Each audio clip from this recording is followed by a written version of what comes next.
呂建源。多謝主席。主席，就我哋係追求嗰個社會嘅發展、經濟嘅發展，但係呢一種發展咧就唔能夠話以居民嘅利益咧作為佔背底、佔腳底嘅。咁喺今次嗰個呢一個廣深港高速鐵路呢一個嘅興建過程咧，我覺得咧就政府咧係快刀斬亂麻嘅。比較起當年西鐵嘅興建，同樣嘅銀碼，當年西鐵嘅興建係點乜樣嘅謹慎，你哋可以做一個比較。我想問下政府咧，交代翻一啲嘅資料。第一樣嘅資料咧就係話，政府今日咧就攞咗一個 PowerPoint 出嚟就，講翻就菜園村咧提出幾個改善嘅方案。咁佢西鐵港鐵嗰邊咧認為咧就佢嘅要影響嘅房屋數量啊，比現有嘅方案咧就更加多嘅。你可唔可以交代翻影響呢啲房屋幾多係業權，幾多係民居，幾多咧係一啲嘅農地？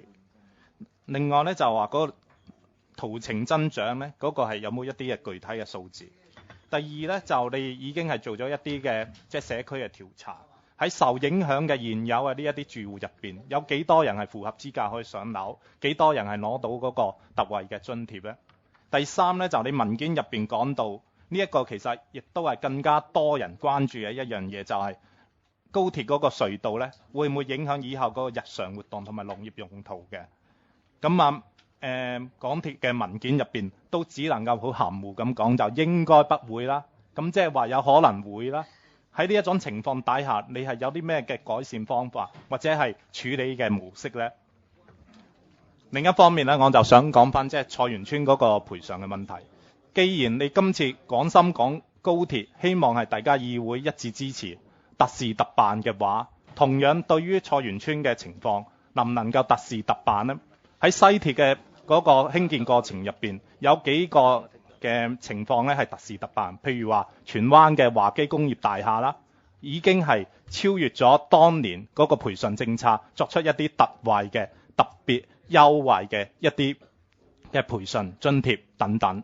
但係對菜園村嚟講，我哋可以見到佢幾廿年嘅辛勤嘅耕耘，幾廿年嘅心血咧，一夜之間係化為烏有。上樓冇得上樓，攞特惠津貼得個幾萬蚊。